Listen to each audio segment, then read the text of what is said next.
আপনি কি কখনো ভেবেছেন যদি পৃথিবীর নিচে বিশাল গর্ত করতে থাকি তাহলে পৃথিবীর এক প্রান্ত হতে অপর প্রান্তে খুব সহজেই যাওয়া যাবে?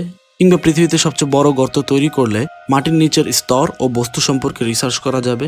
ঠিক এমনই কিছু চিন্তা নিয়ে সোভিয়েত ইউনিয়নের বিজ্ঞানীরা শুরু করে 1970 সালে মাটির নিচে সর্বোচ্চ ড্রিলিং করার প্রজেক্ট, বর্তমানে যার নাম Kola super deep bore hole, যেটি বর্তমান রাশিয়ার পেচিনস্কি ডিস্ট্রিক্ট এর নরওয়ের বর্ডারের সাথে অবস্থিত।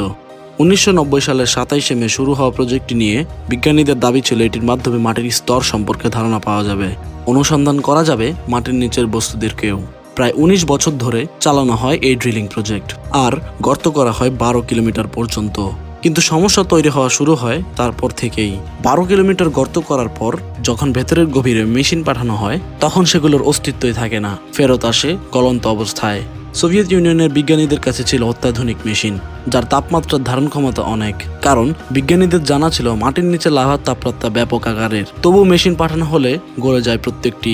তারপর তাপমাত্রা পরিমাপ করার জন্য তাপমাত্রা মেশিন পাঠানো হলে সেটি সর্বোচ্চ 180 ডিগ্রি পর্যন্ত ধারণ করার পর গলে যায়। তবু আগ্রহ হারায়নি বিজ্ঞানীরা। কিন্তু রহস্য শুরু হয় তখনই যখন সেই মাটির নিচের আওয়াজ রেকর্ড করা হয়, আর সে আওয়াজ ছিল খুবই ভয়ানক, যেটিকে কিছুক্ষণের মধ্যেই আপনাদের শোনানো হবে। তবে আগেই বলে রাখা ভালো, আনঅফিসিয়ালি সোশ্যাল মিডিয়া এবং অনেক ওয়েবসাইটে সেই আওয়াজের রেকর্ড পোস্ট করা হয়েছে। তবে সেটিকে এখনো বর্তমান রাশিয়া সত্য কিংবা মিথ্যা বলে কিছুই মন্তব্য করেনি।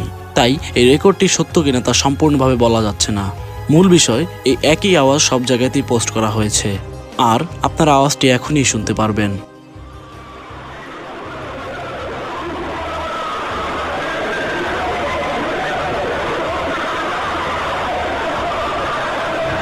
শব্দটি শোনার পর মনে হতে পারে মানুষের জ্বলন্ত আগুনে আর্তনাদের শব্দ। তবে এই শব্দকে সোভিয়েতের বিজ্ঞানীরা উত্তপ্ত লাভার শব্দ হিসেবে দাবি করছে, আর এই ঘটনার পরপরই প্রজেক্টটি বন্ধ করা হয়। তবে সোভিয়েত ইউনিয়ন বলছে আর্থিক সংকটের কারণে প্রজেক্টটি বন্ধ করা হয়েছে।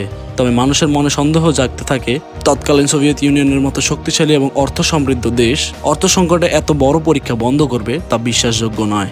কিন্তু বিষয়টি এখনও অজানা রয়েছে মানুষের কাছে, আর এটি এখন পর্যন্ত পৃথিবীর সবচেয়ে বড় গর্ত হিসেবে পরিচিত রয়েছে বিশ্বে।